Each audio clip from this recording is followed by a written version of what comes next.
हमारे वीर जवान क्या कर सकते हैं, देश क्या कर सकता है, ये लद्दाख में दुनिया ने देख लिया।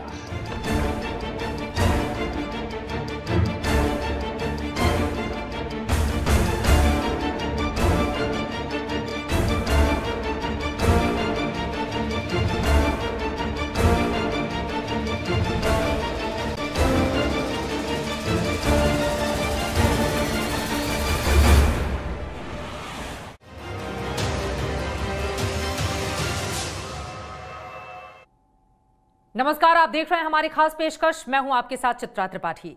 एक तो चीन और पाकिस्तान पहले ही राफेल से डरे हुए हैं और बाकी कसर कल 15 अगस्त के मौके पर प्रधानमंत्री नरेंद्र मोदी ने पूरी कर दी, जब लाल किले की प्राचीर से उन्होंने दुश्मनों के खिलाफ हुंकार भरी। पीएम मोदी ने चीन और पाकिस्तान को ललकारते हुए कहा कि एलओसी से लेकर एलएसी तक जिसने भी हमें आंख दिखाई है, हमने उन्हें माकूल जवाब दिया है।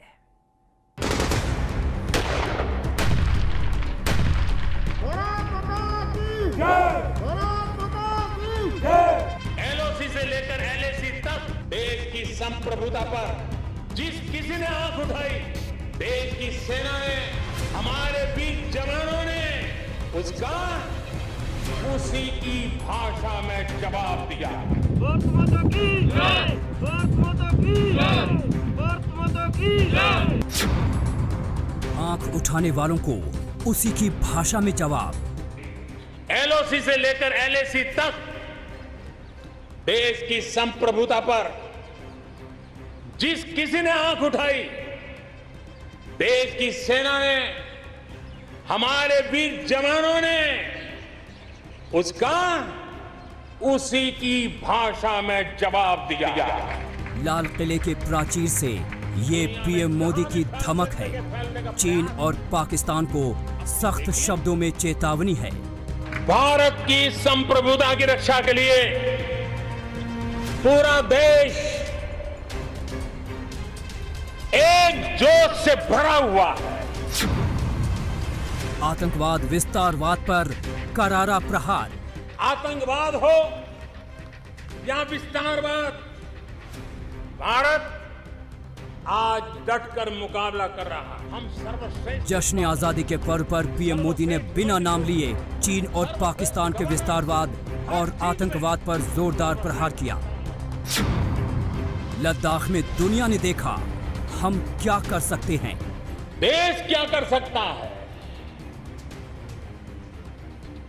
ये लद्दाख में दुनिया ने देख लिया है। एलओसी पर चीन की हिमाकत को किस तरह से भारतीय सेना ने जवाब दिया, ये दुनिया ने देखा। एलओसी से लेकर एलएसी तक दुश्मन खबरदार।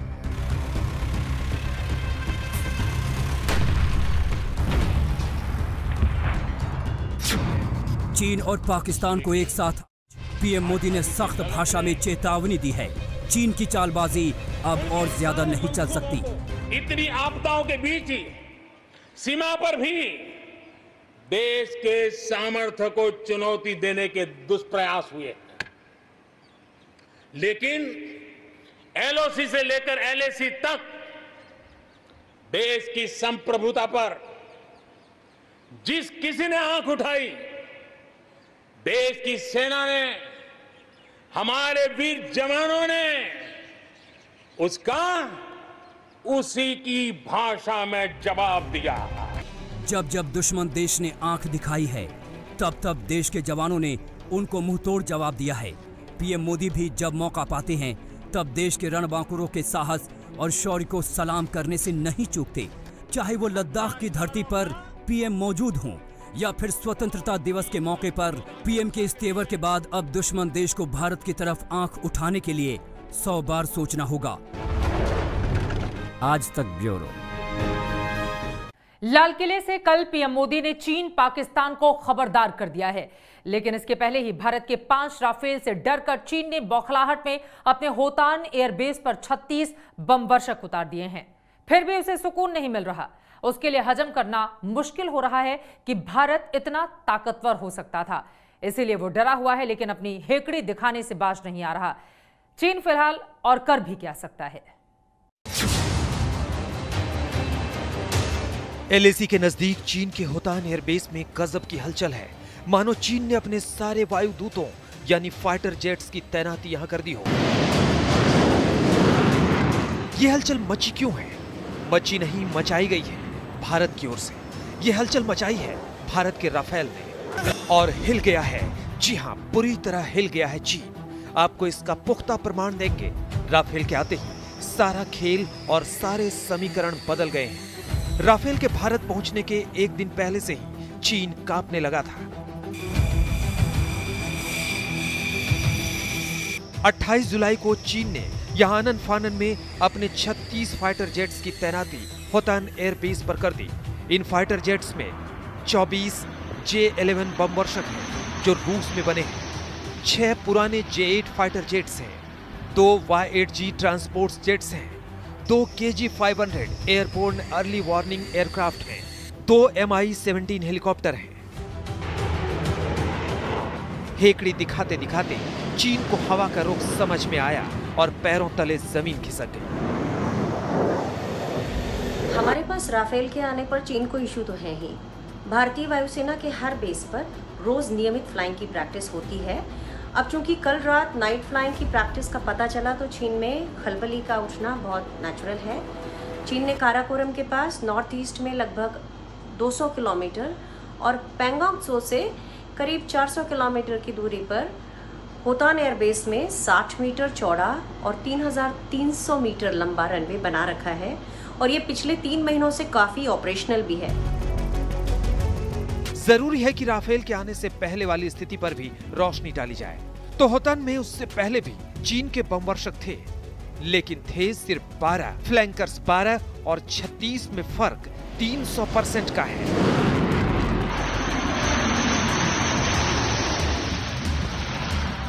सिर्फ 5 रफाल लड़ाकू विमानों ने दिन और रात की उड़ान भरकर चीन की मुश्किलें बढ़ा दी हैं और इसीलिए चीनी वायुसेना ने होतान समेत अपने कई एयरबेस पर अपनी हवाई ताकत को बढ़ाना शुरू कर दिया है। पिछले दिनों में चीनी वायुसेना की बेचैनी को देखा जा सकता है, लेकिन जानकार मानते हैं कि चीन एक साथ कई मोर्चों पर लड़ाई लड़ रहा है। ऐसे में भारत की हवाई ताकत, खासतौर से रफाल सुखोई जैसे लड़ाकू विमानों के सामने चीनी वायुसेना बहुत ज्यादा देर तक नहीं टिक पाएगी। चीन को यह भी पता है कि होतान से उसके सारे विमान उड़कर वार करने में सक्षम नहीं है। भले ही आप सुनते आए हो कि चीन की फौजी ताकत इतनी है उतनी है, मगर हकीकत यह है कि इस रीजन में, जिसे शिनजियांग रीजन कहा जाता है, मुश्किल टेरेन की वजह से उसके पास ढंग की एयर स्ट्रिप नहीं है। एक होतान तबाह हुआ तो फिर चीन का मानो सब कुछ लुट जाएगा।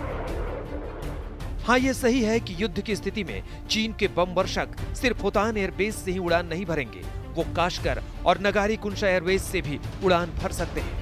लेकिन लद्दाख से काशगर की दूरी है 350 किलोमीटर और नगारी कुशा से 190 किलोमीटर। उसके बमवर्षक उतनी दूर से जब आएंगे तब तक भारत बड़े आराम से उनसे निपट लेगा। लद्दाख में एयर डिफेंस सिस्टम ऐसे दिनों के लिए ही तो लगा है। एक बात और, चीन के फाइटर जेट्स राफेल की तरह हवा में 12-12 घंटे नहीं उड़ सकते।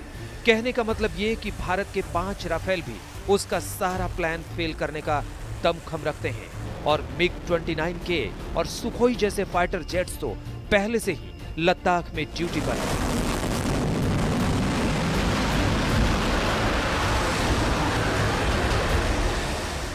वैसे तो होतान सिविल और मिलिट्री दोनों के लिए उपयोग किया जाता है, लेकिन इस वक्त इसका मिलिट्री यूज ज्यादा हो रहा है।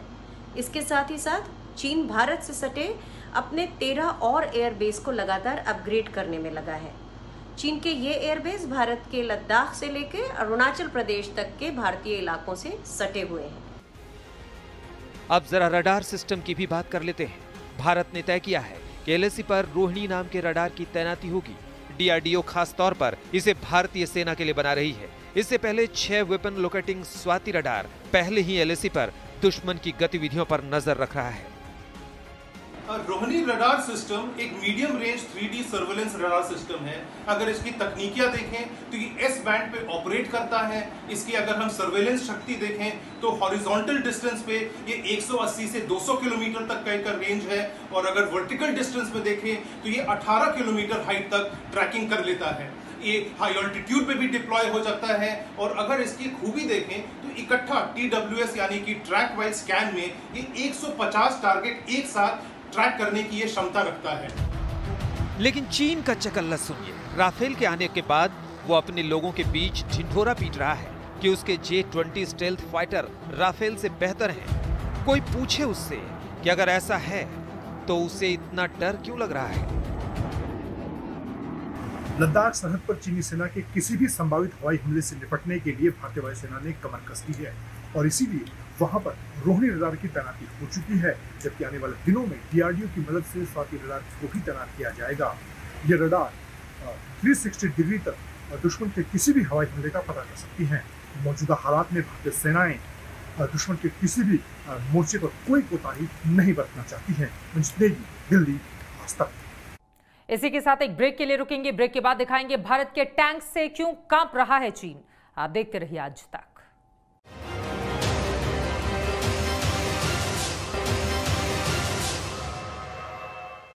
लद्दाख में LAC पर चीन नई चाल चल रहा है। अपने नैनो टैंक यानी कि T-15 के जरिए वो पहाड़ी रास्तों में एडवांटेज बनाए रखना चाहता है, लेकिन वो ये भूल गया है कि हिंदुस्तान का T-90 टैंक और बाकी हथियार उसके छोटे टैंक को मटियामेट करने के लिए काफी हैं। रक्षा मामलों के जानकार तो ये तक कह रहे हैं कि भारत और चीन के टैंक की तुलना करना हाथी और चूहे की तुलना करने जैसा है।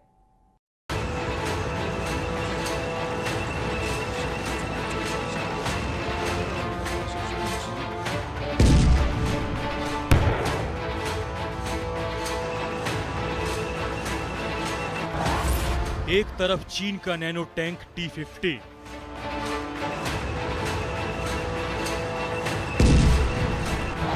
दूसरी तरफ भारत का बलशाली टैंक यानी T-90। दोनों में कोई बराबरी नहीं, कोई होड़ नहीं, लेकिन चीन है कि भ्रम फैलाने और अपनी बदनीयत पर कायम रहते हुए नई चाल पर उतर आया है। सूत्रों को खबर मिली है कि पूर्वी लद्दाख में LAC पर चीन ने की है नैनो टैंक यानी T-15 टैंक की तैनाती। चीन का प्लान इन टैंक्स को भारत से सटी बाकी राज्यों की सीमाओं पर भी तैनात करने का है। लेकिन पहले चीन के इस छुटके नैनो टैंक की पोल खोलते रक्षा विशेषज्ञ की राय सुनिए। आप मेड इन चाइना जितने इक्विपमेंट है वो समझिए कि वो खाली कागज पे चीन अपनी बड़ाई करता है, उसका बैटल वर्दीनेस कभी साबित हुआ है? आप एक जंग बताइए जो कि चीन 1962 के पास जीता हो। ये सच नहीं है कि क्या J-17 पाकिस्तान ने इस्तेमाल नहीं किया हिंदुस्तान के एयरफोर्स के खिलाफ बालाकोट के बाद? नहीं इस्तेमाल किया। क्यों? क्योंकि विश्वास नहीं है चीन चाइना मेड माल में। अब बताते हैं कि टैंकों की टक्कर में किसमें कितनी ताकत है। T-15 टैंक का वजन 30 से 35 टन है और इसमें 105 mm की गन लगी हुई है, जिसकी वजह से इसे पहाड़ी इलाकों में आसानी से इस्तेमाल किया जा सकता है। लेकिन इसके जवाब में भारत के पास T-72, T-90 और अर्जुन टैंक पहले से ही हैं, जो हर तरह के इलाके में बेहद कारगर हैं। चीनी सेना की तरफ से T-15 टैंकों की तैनाती का भारत के पास हथियारों के रूप में जवाब भी है। हाल ही में अमेरिका से मंगाई गई सेना में शामिल M77 गन को भारत ने अरुणाचल से लेकर लद्दाख तक तैनात किया है। भारत ने 145 M77 गन की खरीद की है, जिसे सेना की अलग अलग 7 रेजिमेंट में शामिल किया जा रहा है। M77 गन्स की सबसे खास बात यह है कि इसे हेलीकॉप्टर के जरिए एक जगह से दूसरी जगह ले जाया जा सकता है। इसी के साथ हमारी इस पेशकश में फिलहाल इतना है। एक छोटे से ब्रेक के लिए हम रुकेंगे, लेकिन आगे आज तक पर जरूर देखिएगा। ब्रेक के बाद बर्बादी की बाढ़। नमस्कार, मैं हूं अंजना ओम कश्यप। हमें उम्मीद है ये वीडियो आपको पसंद आया होगा। लेटेस्ट खबरों के लिए यूं ही देखते रहिए आज तक, और इस वीडियो के पसंद आने पर लाइक, शेयर एंड सब्सक्राइब करना ना भूलें।